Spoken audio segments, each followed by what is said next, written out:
In case you just tuned in, I'm talking with Jill Thornton. She is involved with Youth with a Mission, specifically with the 4K project. Tell me what 4K means.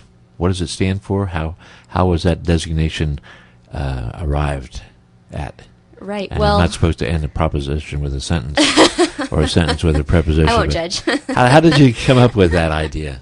Well, it definitely wasn't my idea. It was way too smart for me to come up with. But it's hard to explain 4K without showing maps, because it is a map. But what we've done is David Hamilton, who's one of the vice presidents of the University of the Nations, about 7 to 10 years ago, he started having this idea of looking at the whole Earth and reaching every person on Earth. And how do we do that? Unreached people groups isn't every person. The 1040 window isn't every person. And it's just this idea that every person in the world has a need, whether it's physical or spiritual. And so he began to think of ways for the body of Christ to start being a little bit more strategic and thinking about more about the task at hand in terms of people. And so it's 4K is taking big nations like China, India, Bangladesh, and breaking it down into these little bite-sized pieces, and we call those omega zones. And there's 4,000 omega zones in the world. So a country like China with a little availability of the gospel, but with over 1.3 billion people, a country like China has 857 omega zones.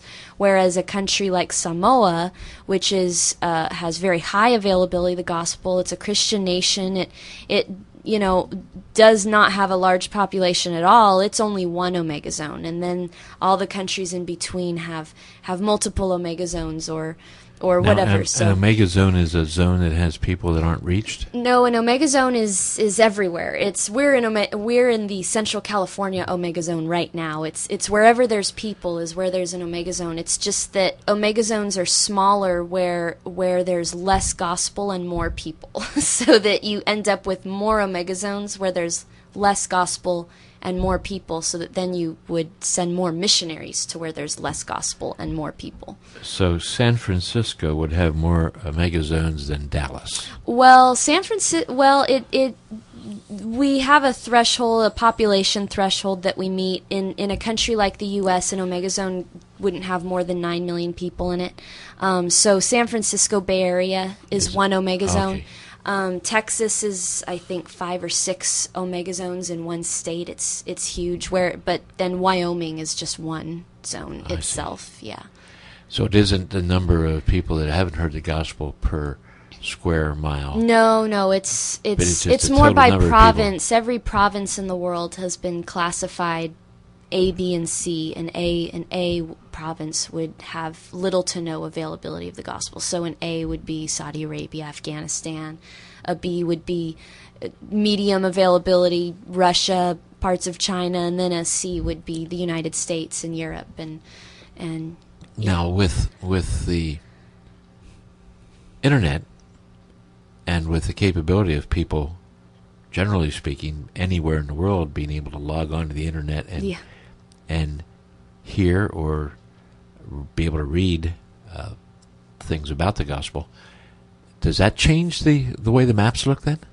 Well, that's a pretty good point. We don't do the research on that. We use World's Christian Encyclopedia based out of Chicago, and I'm not sure if they consider media as a way of availability of the gospel. I think it's more. What are the traditional ways that you consider churches? Yeah, I think they're probably. I think just the gospel, even the Bible. I mean, we can run over to Walmart or Target and buy the Bible anytime we want. Whereas or a Christian bookstore. Yeah, or a Christian bookstore. Although they are an endangered species. Yes, but the point being that we can go get the Bible anywhere, anytime, and there are nations that do not have the gospel available to them, whether it's because of political instability or oppression, or maybe the people don't even have the Bible in their language. It's not translated into their language, so that it wouldn't be available to them.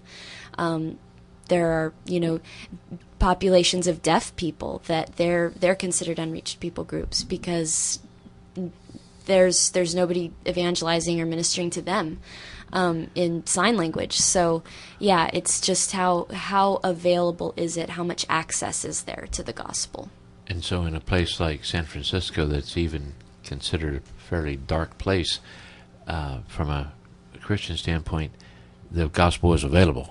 Yeah, well, they do have Costco's and Walmarts and things. Yeah, well, and that's the thing is even the U.S., North America, South America, a lot of Europe is considered to have a lot of availability of the gospel. That doesn't mean everybody is Christian, for sure. I mean, Europe is very, very secularized, but nevertheless, you can still have the freedom to go to church, and you can get the Bible, and most likely in your language, and so that's why we have the zones, is because even though there's the gospel may be very, very widely available in some of these places, that doesn't mean we can ignore them.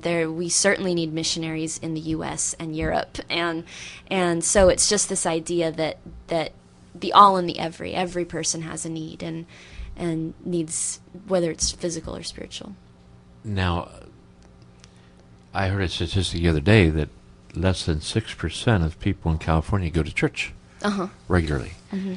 And it seems to me that regardless of whether there's a stack of Bibles in every corner or not, there's a disconnect somewhere. Mm-hmm. That the California and the rest of the United States in many places has become very secularized. Mm-hmm. Not to the extent that Europe has, apparently. Yeah. But still, it doesn't seem like it's headed in the right direction. Right. What is YWAM's response to that? To still bring the light into those dark places, though the gospel is quote unquote available, it's not being used. Yeah, well, I mean, it's hard for me to speak on behalf of YWAM, but I can certainly give my opinion about the whole thing. I mean, just seeing what's going on in Europe, I spent most of this last year traveling throughout Europe and visiting some of their bases, and the thing these days, it's not to get too wordy or use funny words, but it is a postmodern generation. For especially people my age, I'm in my 20s.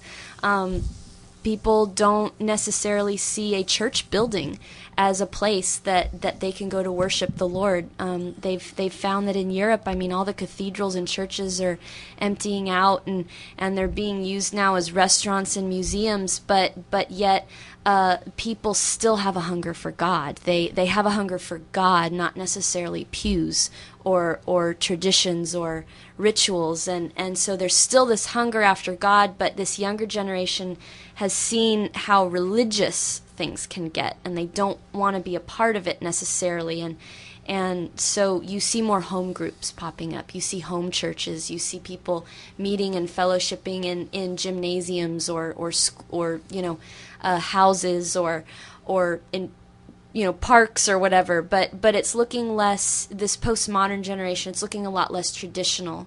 And I think I've been reading articles about how less and less people are saying that they're Christian in America, or less and less people are saying that they go to church, and I think it was so much a part of culture the last few decades and centuries to just because you're at church. The last 200 years. Yeah, well, just that people think just because you're at church makes you a Christian, and we know that that's not true. That any a building any more than being in a car makes you being in a garage makes you a car. It doesn't work, and so I think maybe people. I don't know if the statistic is getting worse and people are walking away from God, or maybe just people are being more honest with themselves, or I'm not really sure. That's my opinion. That's not on behalf of YWAM, but certainly this movement, YWAM is definitely looking at more of a focus into the spheres of society,